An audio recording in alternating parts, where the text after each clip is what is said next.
Hello, this week we are talking about equivalent ratios, which are super similar to equivalent fractions. So let's go. So in equivalent ratios, we're still comparing how much we have of two objects, but the ratios can be increased or reduced. So all you do is think, I have this many of something for every this many of something. So let's go. Let's look at this first example. I have 2 stars for every 1 heart. Okay, so I have 2 stars here for 1 heart. Let's just pretend someone's drawing in their notebook and they're like, oh, I love drawing and I love ratios. I'm going to keep my drawings of hearts and stars equivalent because I love math. Okay, so they want to keep drawing. They already did 2 stars, and they have to draw 1 heart to keep the ratio. Then they draw 2 more stars, which means they have to draw 1 more heart. Then they think to themselves, wow, this is the best ratio ever. I'm going to draw another set. So I did my first set, my second set, then they draw 2 more stars and they have to draw 1 more heart. So now they have 6 stars and 3 hearts, but the ratio is still equivalent because the comparison of stars to hearts remains the same. Okay, so you try. Let's look at one set of, I'm going to call these ducks to fish. You have how many ducks to how many fish? Go ahead. You might have gotten by now, hopefully you paused, that you have 4 ducks for every 1 fish. Okay, so now we're going to look and think, if I had 4 more ducks, how many fish would I have? Now I have 8 ducks to 2 fish. Make sense? Now you might have noticed a pattern here that's really similar to equivalent fractions. You might have noticed that you are essentially multiplying your original ratio by the same number on each side. So let's go back to the stars and hearts ones. That's a little bit easier to see. I have 2 to 1. Okay. If I multiply both sides by 2, I get 4 to 2. Okay. And then let's say I take my original, look at that. Look what I just did. Do you see it? I said times 3. No, you have to multiply each side by the same number. So what I was doing there is thinking, I'm going to increase my ratio again. So I go back to my original ratio, which was 2 to 1, and now I'm going to multiply both sides by 3. 2 times 3 is 6. Hold on. I'm holding too many thoughts in my brain right now. Bear with me. Thank you. Okay, 2 times 3 is 6, and 1 times 3 is 3. See, it works out just like our picture.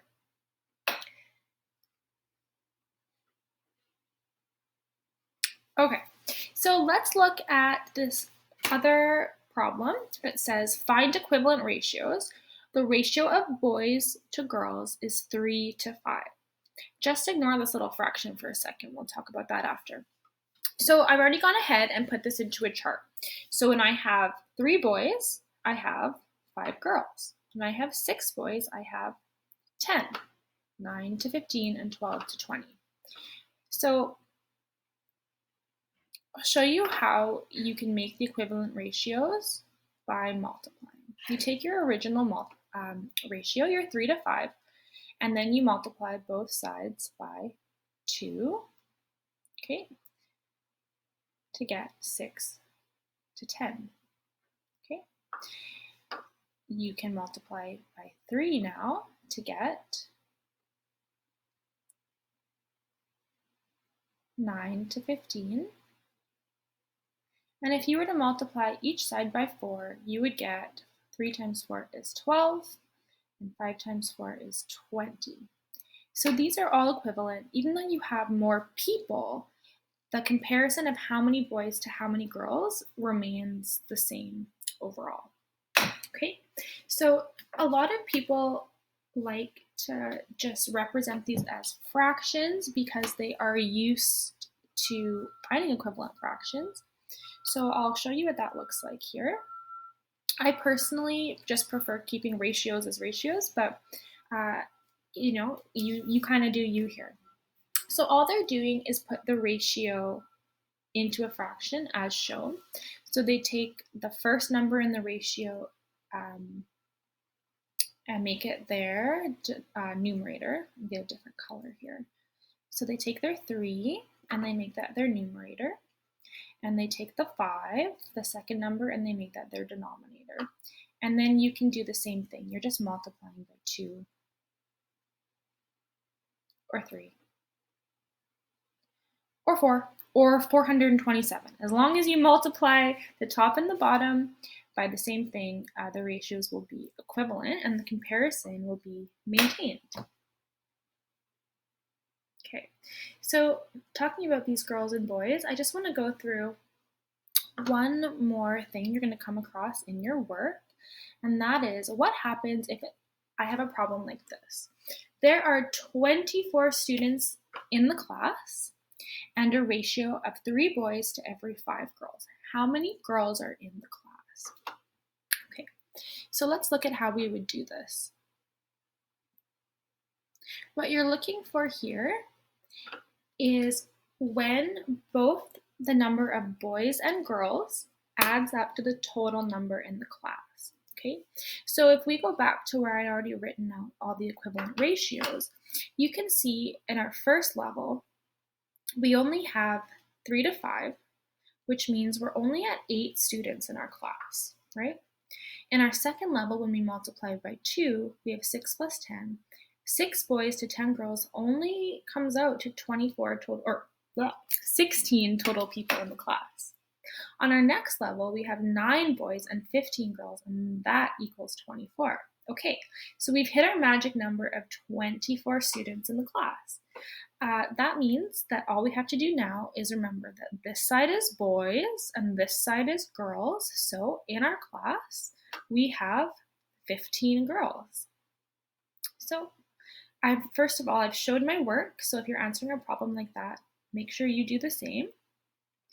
And then you can just write, there are 15 girls in the class. Okay, so I recognize that I may have moved a little bit fast in this video, but I've assigned you worksheets this week that do provide a lot of step-by-step instructions. So make sure you're not just skipping to the line and being like, I don't know how to do this. Make sure that you read the examples, like always at the top. There's these boxes that give a lot of explanation. Make sure you're reading those. I will still be available for your questions and to help you, but because I have to be at school 2 days next week and plan for in-class instruction starting on June 1st, hooray, I won't be online as much as I normally am, which means you might have to wait a little bit longer for my answers. Of course, you're always welcome to work with an older sibling for help, or your parents, or anything that helps you, because right now I'm just wanting you to practice these skills. Okay, so I look forward to seeing what you come up with. Bye, everybody.